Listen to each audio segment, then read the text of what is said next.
The water's fine, homie, jump into the deep end. Sow it, you will reap it. We talking how to start it, how to grow it, how to keep it. Take a deep breath. You are now rocking with Founder Secrets. Hello, hello. We have Kotryna Jukneviciute. She's the founder of ARÉTE. Co-founder, which co-founders are also founders. And so we have her on today to talk about her amazing journey. She speaks 6 or 7 languages, but we're gonna choose English today, and we'll start with an icebreaker, which is very much close to what ARÉTE does, and that's what's a recent purchase you are very proud of. I'll go first. I've been getting a lot of crap about not wearing a helmet and biking around the city a lot. It's true. And everybody's like, you're gonna die. And so I bought this helmet that folds called Fend. It's like literally a helmet that folds into like a almost pocket-sized thing. It's incredible. Really? So I'm really just Fend, F-E-N. And so yeah, I'm now a helmet wearing person. Nice. Whoa. And they have lights on them. Yeah. Wow. I might buy one of these. That's a good one. This is the best marketing. Unofficial sponsor. All right, I'll go. Mine is also bike related. It's what not to do. Okay. So we bought 2 bikes from bikesdirect.com. Don't do it. You have to assemble them yourself. And went to the Trek store and I was like, man, I love this Trek. It's $1,000. And then I wonder if you could just like buy them online. So Google it. I found these basically knockoffs on bikesdirect.com. The website's straight out of 1997. It's yellow. It's a hilarious website, but it's a real business, and they really will ship you the bikes. And on the website, they say they come 90% assembled. Even this 15-year-old kid put them together. Here, watch this video. And it's a 15-year-old kid putting together the bike. I watched it. I'm like, I'm smarter than a 15-year-old. I could do this. They ship 2 bikes. I spend, oh, by the way, the kid spent 14 minutes putting the bikes together. Okay. He's a genius. And then I get the damn boxes. They're huge. I spent 3 days putting those bikes together. 3 days. Okay. And then I took one out and the brakes flew off the bike in the middle of riding. It was a disaster. It was so bad. And I kind of destroyed them. And then I was like, oh, they're supposed to take it back. And just this morning, they refunded me all my money. So that's why it's my favorite purchase, because I got all the money back. Customer service. Yeah, great customer service. So kudos to them. They still get a 5-star review, but it was a 3-star or a 2-star, but because they refunded me all my money, 5 stars. That's amazing. That's like yesterday I was talking to someone. They're like, when I order furniture from IKEA, if I can't assemble it in a second, I don't want it. It's like, it has to be instant or I can't get involved. Totally. Yeah. Cool. Well, mine is probably not as hilarious, not bike related, unfortunately. I wish it were scooter related because I love the scooters, but now they're not available in New York City. I was a big scooter fan. So mine is actually related to kind of what we do. So it's always going to be related to clothing because obviously a fashion tech company. I love discovering new brands. I love to shop. And so I recently bought this really cool, like almost like salsa-esque skirt from one of our brand partners called Esquina.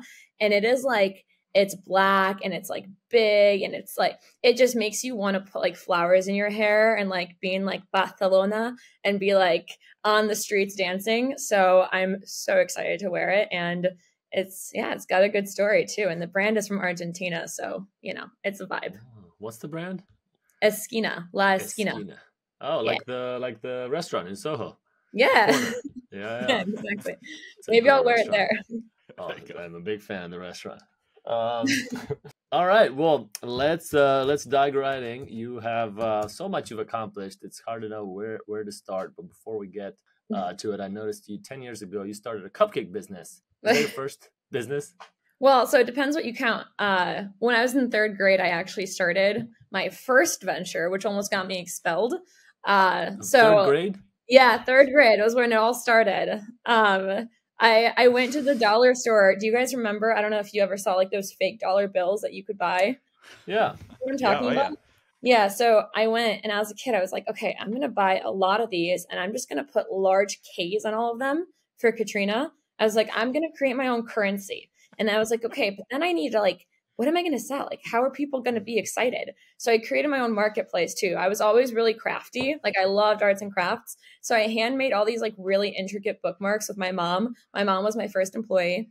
I was like, Mom, I'm going to put you to work. Like, let's sit down. It's evening. Let's make all these bookmarks. Super crafty. Also burned a bunch of CDs. Totally illegal. It's fine. Third grade. FBI didn't come for me. And I started like, people would, do nice things. They would like sharpen my pencil or, like, help me out a little bit. And I would pay them with Kotryna dollars and then they could purchase from my marketplace. So I had this like entire system running for a year and a half. It was like gym class and all the kids are like playing a kickball and I'm in the back, like doing deals, like playing with my Tamagotchi and like doing deals on the side. So that was my first venture. And then I transitioned into card making and then cupcakes and how did it almost got you expelled? Oh, okay. There was a book report, Princess and the Frog. I remember this so vividly. My friend Daniela, 4th grade, she was doing a book report, Princess and the Frog, presenting. And I was like, this is a great opportunity to like do a deal over the table. She's speaking about like, this presentation looks really good. And I'm like doing a deal over the table. And then I got caught by one of the teachers. And she was like, first she said to be quiet, but then she noticed I was like doing exchanges and like kids were doing stuff and handing me their things. And it unraveled from there. My mom, and I'm like an immigrant, right? So I grew up with a single mom.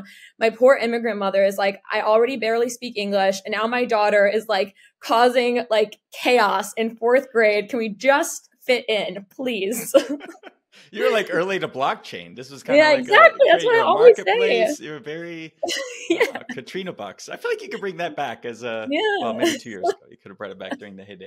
That's a little late now. Yeah, a little late. I think you were too early and not too late. But I missed my opportunity. You missed the opportunity. Oh, so what about the cupcake business? The cupcake business, it was so funny. There was like, okay, do you guys remember Georgetown Cupcakes? Okay, there was this great TLC show called Georgetown Cupcakes where they started a cupcake shop in Georgetown. These women blew up and I was like, I love cupcakes. And I was like, you know what? Let me learn how to make all these cupcakes. And so I started making cupcakes. I started like selling around our entire neighborhood. I started to make profit. But the biggest issue was that my customers had very high expectations in terms of gluten-free, dairy-free, like vegan. And so next thing I know, everyone's like ordering super customized cupcakes. And I'm like out of my mom's kitchen. My mom is like fully funding this, like this poor woman. I'm like, I need like 20 bags of sugar. And she's like, but like, you're barely making any money here. Are you sure? And I was like, yes, like I need to make a dozen vegan cupcakes that are cookies and cream, can't have any dairy products in them, no gluten, but I'm going to make it happen. And so I just remember like all these orders, like building out this menu. I like made it a thing. I had my like little brother at the time. He was like super young. And I was like, I'm going to make this really cute. I'm going to say we're doing it together. Obviously he didn't do anything. But I was like, it's our business. So it was, it was fun. We did a bunch of like bridal luncheons and like birthday parties and graduation parties and stuff too. Wow. They're incredible. It was your poor mom. Your mom is in all these stories. It's really her business. Like, she created them. The poor woman's been dragged through it all. All right, fast forward. You then seemingly got involved in politics and worked for the Department of State. Seemingly.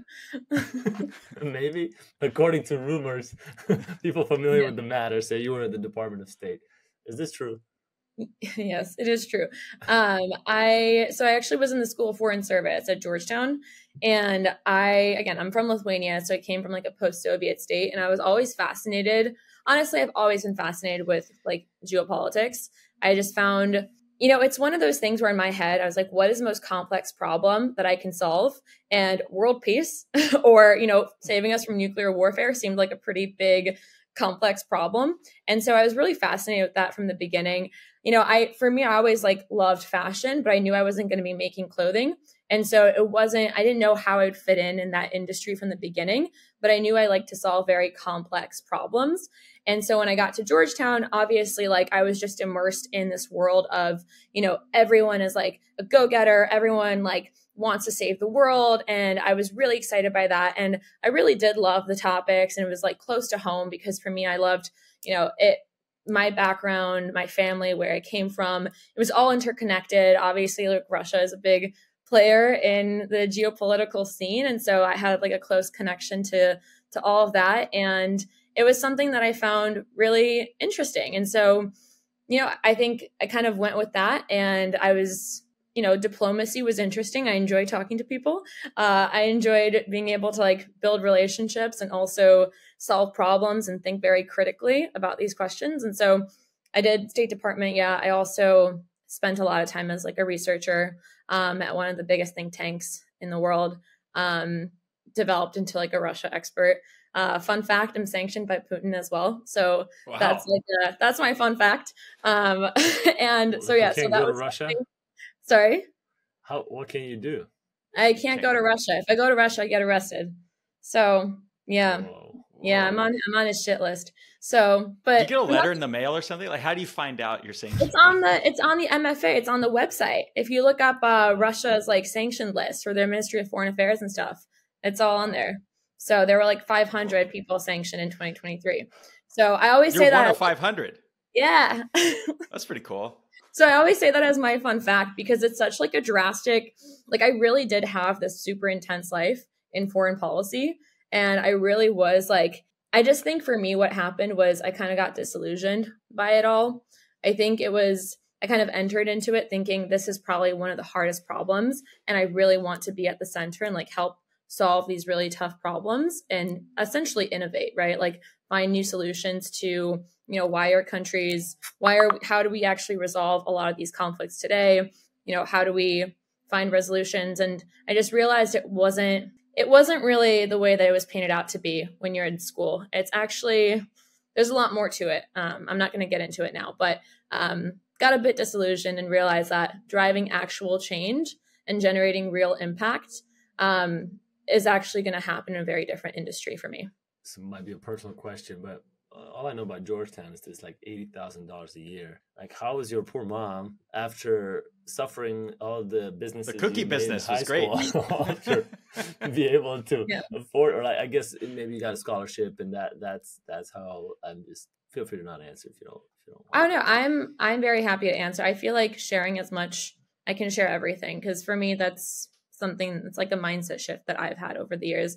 Honestly, a combination, scholarships and student loans, right? I have student debt. It's the United States. That is a reality. And it's just funny because it's like I went and did my master's in this space as well, which looking back on it, maybe didn't necessarily need to do that, but it's all part of the journey. So, but yeah, typical story there.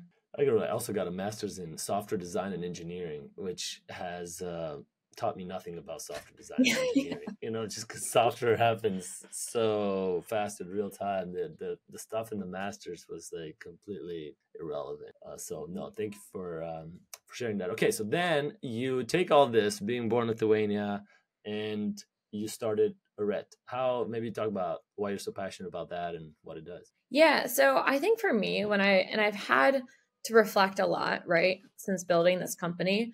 And when I was a kid, when I was in Lithuania, my mom first came to the States by herself. So she won a green card actually after the collapse of the USSR. I stayed in Lithuania for a while. She came to the States. And one of like my most vivid memories is that, I'm with my grandma, and Soviet construction is like all the buildings look the same. And then you have one playground in the center. So it's like a circle with like really concrete, ugly buildings and then a playground in the middle.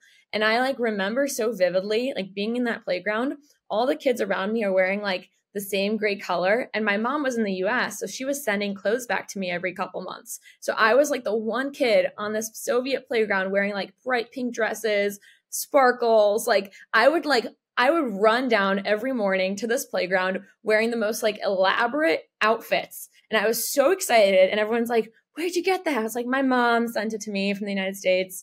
And so I just like remember how that made me feel as a kid, like being able to just like share that personality and just like that like boldness of it all. And then kind of fast forward when I came to the States, again, it was just something that was really close to me. I was always like playing with like cutting out all these like paper dolls and like creating clothes for them. I started like making my own clothing. My mom was an artist. She was an actress in Lithuania. My dad's an entrepreneur. So it was like kind of in my DNA growing up. And so always loved the space. But again, I didn't think I'd be making clothing and not really having insight as to where else in this industry I could be. And then kind of after finishing my master's, I was working obviously a pretty intense job. As I kind of described, it definitely was not something that was, super straightforward. There was a lot of intensity to it. And so with that, I found myself in a place where I had no time to shop, no time to like actually discover new brands. I found myself in a place where I would go to like the same 2 websites when I was like stressed. It would be like Revolve or Farfetch. And I hated the process of having to like scroll and search through like thousands of SKUs on the same 2 websites that everyone else was shopping on. It wasn't personalized. It felt like a chore. I honestly hated shopping. Like I started to just hate that entire process. It was too stressful. I would abandon cart. And I was like, I have disposable income now, but I have absolutely no time in my life to shop. And like now I hate shopping. And so in my head, I was like, there must be a better way to do this, because where we are in this day and age, there must be a much more efficient and personalized and honestly fun way to actually shop and do e-commerce. And I kind of had this moment where I saw, what is the next 10 years going to look like? We're talking about all these other industries, right? Health tech, ed tech, fintech, but fashion tech is going to be huge. Like it is hundreds and hundreds of billions of dollars spent on like apparel and like fashion alone, right? And so it's such a big market. And now that we're introducing, AI, but like computer vision for us or like Gen AI, like that is going to have a huge impact, not just in capturing that market, but also expanding the opportunity in that market. And I was like, I want to create a system that makes it really efficient, personalized, and fun for me to shop.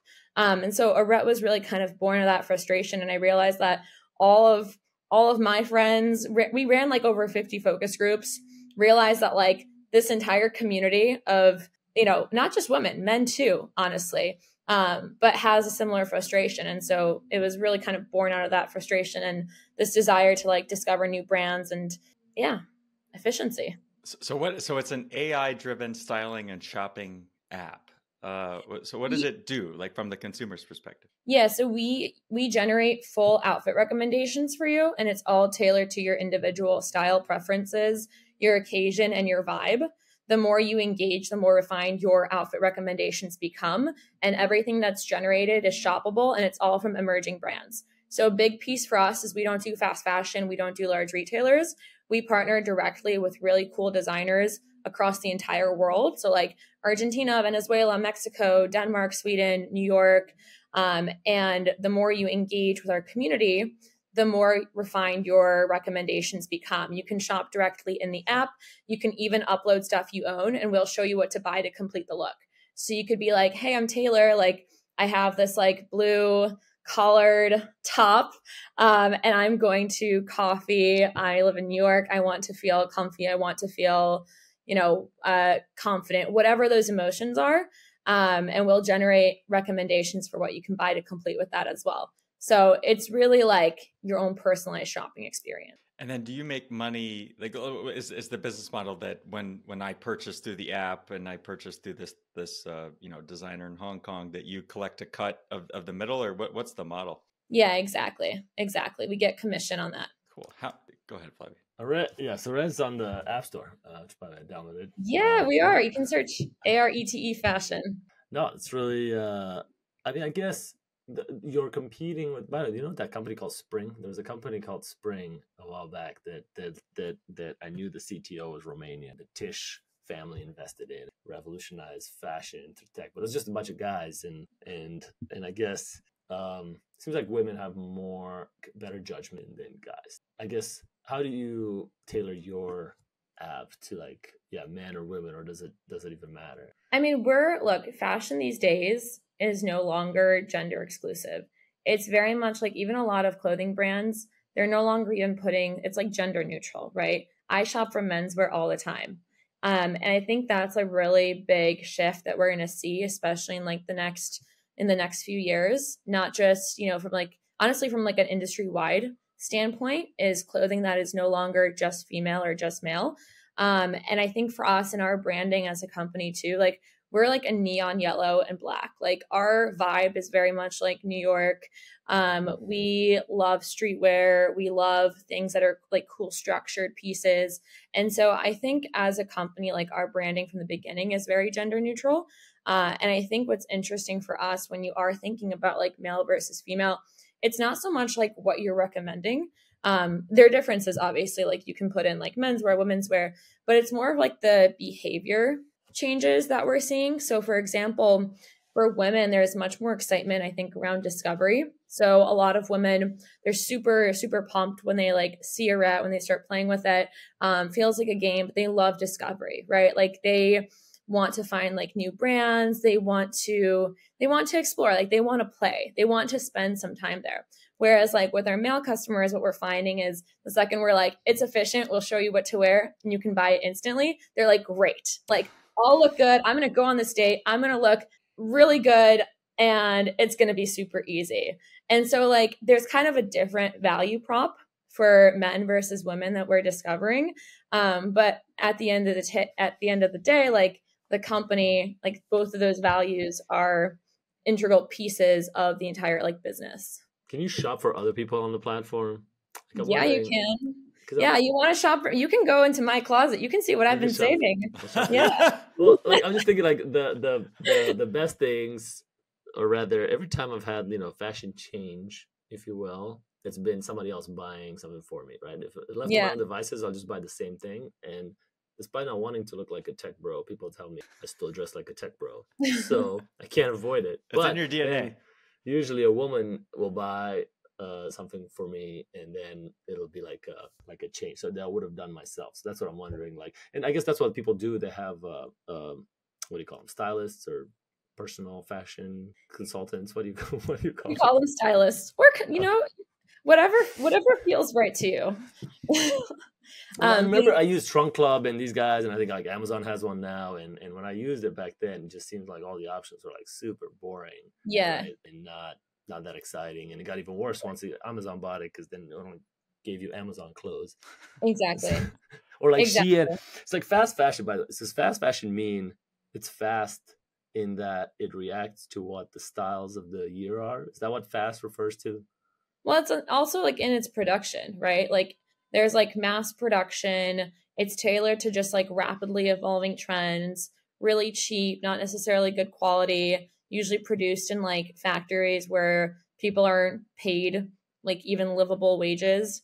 So it's just not a very human friendly approach. Also, it doesn't fit you. Like, have you ever shopped on Shein? I haven't. I actually haven't shopped on Shein. I shopped once on Shein, and the thing is, all the sizes are ridiculous. Like, I ordered a medium, and it's an extra small on me. So it's like like the sizes are so different. Anyway. But the question you had about like sharing and seeing, so other users on ARÊTE are able to see things that you're saving, that you're creating. I could like put together like a look for you now if you're on ARÊTE, and I'd be like, hey, like you should buy this. I'll send it to you and you can go and purchase it directly. I could see what's in your closet. I could like shop for you directly. We're launching our like influencer program on June 14th with like 25 creators we're working with. So that's gonna be really exciting. So you'll actually be able to like shop from them directly, like things that they're reselling, and their like secondhand pieces will be integrated into the styler and get recommended to people based on their preferences. So really kind of completing this feedback loop. Like, how do you keep track of the trends, right? Like I remember, like, hey, I just noticed, like, hey, everybody's wearing white shoes. Like, I need to be wearing white shoes too, just taking around New York. But like, how do you, as an app and technology, keep track of what? Yeah.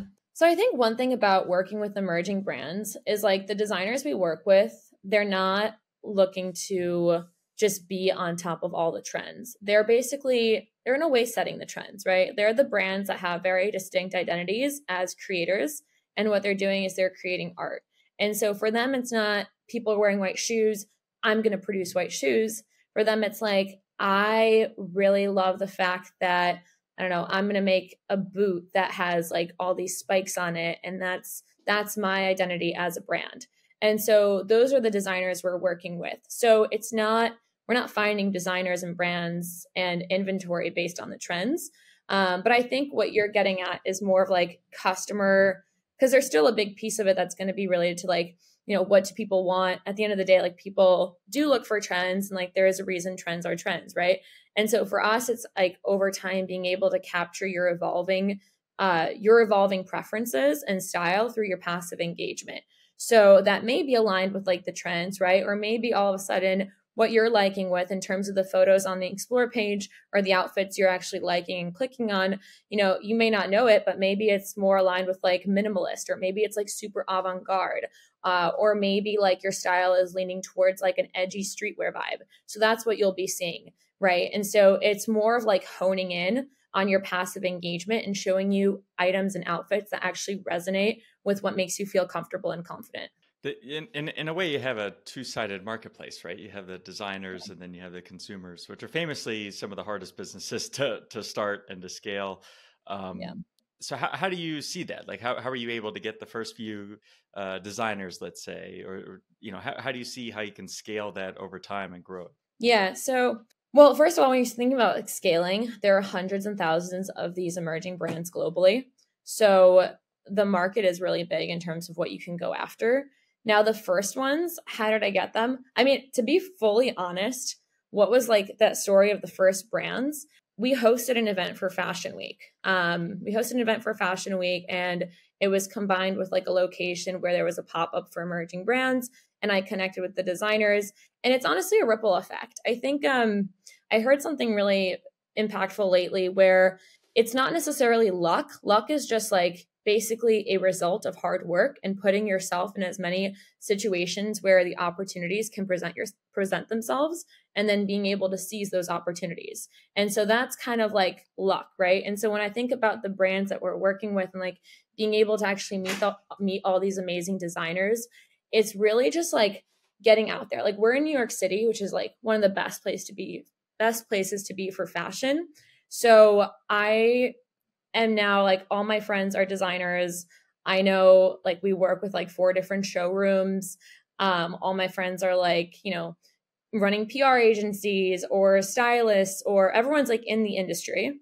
And so it's really just, I mean, it's like anything, like building a company, building these like networks and relationships. It takes time, but you just kind of push your way into it, move through the process, and make sure you're doing something that has value to people and that people actually align with and believe in like the mission. So the New York, you find it, I'm curious, how do you find it for growing your business, raising money, as opposed to DC is where you were before? I'm not going to build a fashion tech company in DC.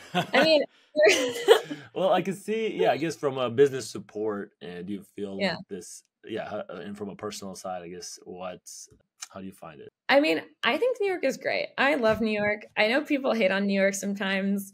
It is chaotic. I think it's, you either love it or you hate it, or you get sick of it and then you move upstate. I personally love the pace of New York City. I love the energy. I love the people. I feel like it's one of those places where if you like go out and you put yourself in any situation, there will be so many amazing people for you to meet. You just have to seize it. And I think New York just puts all those opportunities in a very centralized environment. So it's really easy, as opposed, like I lived in LA for a little bit, and LA is great, but you have to you have to travel really far to get from one end to the other. When something is happening, not like everyone's showing up. It's a very different like mindset and culture. And I just think like the culture of New York, especially for kind of the space that we're in, is awesome. only asked that question because Taylor recently moved from New York to LA. Yeah, So he just that's loves good. he just loves There's a lot How are around you it. feeling about the shift? it's very different. Yeah, it's Yeah. all the things you said. I'll be back in New York on Sunday, so Nah, he's I still mean, to coming. be clear, LA is great. I loved my time in LA.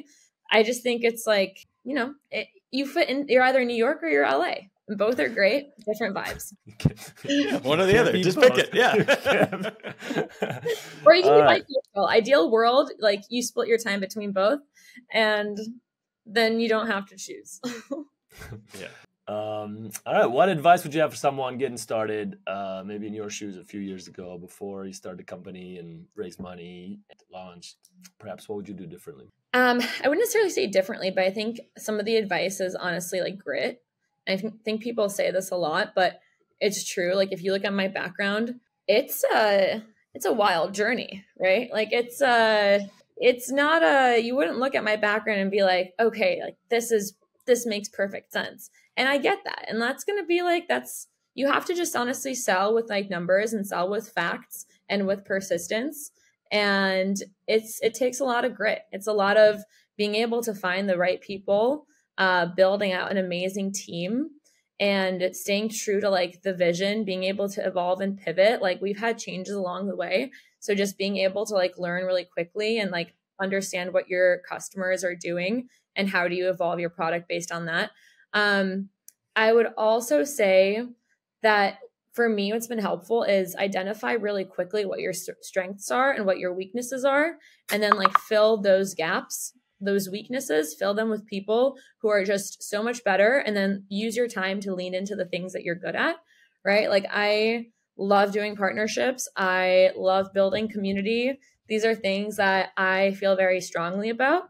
And there are other elements and things like, you know, the legal side, the finance side, honestly, not where I shine. I don't have a banking background. My co-founder does.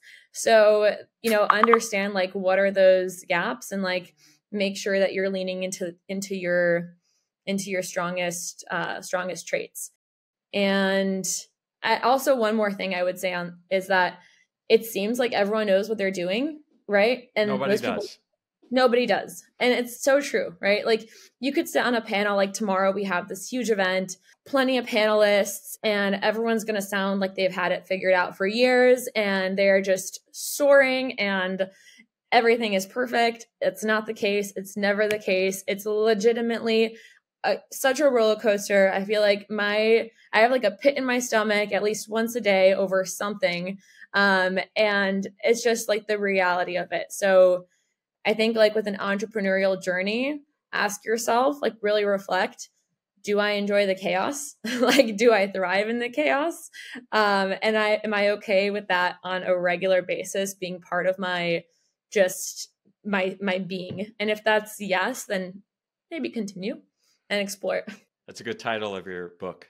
Do I enjoy the chaos? Yeah. My life. Well, awesome. As we wrap here, we'll go around the horn with a hack, a life hack, perhaps that's recently made a big difference on you. And I can go first. It is actually, I recently got an intern, which is a bit of a hack I forgot about. These kids that are like freshmen in college and extremely like hardworking and diligent. And honestly, a lot of the internships out there are pretty bad. Not a startup, like cool environment. So anyway, got this intern. Shout out to Ryan. And he's incredible. It's way like smarter and Ryan deserves a raise. I shouldn't share this. Ryan deserves a raise. Ryan, don't listen to this. Yeah, don't listen to that part.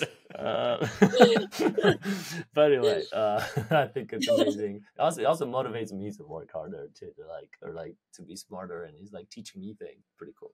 Okay, so I had two written down here, but one of them was a service that I fired a couple days ago, so I'm not going to share that one. So this is did you all know that there's a 3-button accessibility mode? Did you all know this in the iPhone? So somebody taught me this at a happy hour. So in iOS, I guess 16 or recently, you can press the side button 3 times and then you can program what it does. And so what this guy at this happy hour convinced me to do that I now kept on my phone is if I tap my button 3 times, it makes it grayscale, and if and it changes it between color and grayscale. So it's like a cool. Okay, so how does he use it? This guy uses it when he feels like he's using his phone too much. He taps it 3 times, and then it just makes it just makes it so your phone is less pleasurable. It just makes it so that any things that feel fun, they're not fun in grayscale. So he could just, he just does the 3 things. So I put it on. Actually, he did it on my phone. He's like, here, I'll do it on yours. I'm sure he stole all my credit card data too. But anyway, it was like a good thing. So I've been using it. But you can program it to do anything. Like when you do the 3 taps, it can change to your camera, or it can change to any function.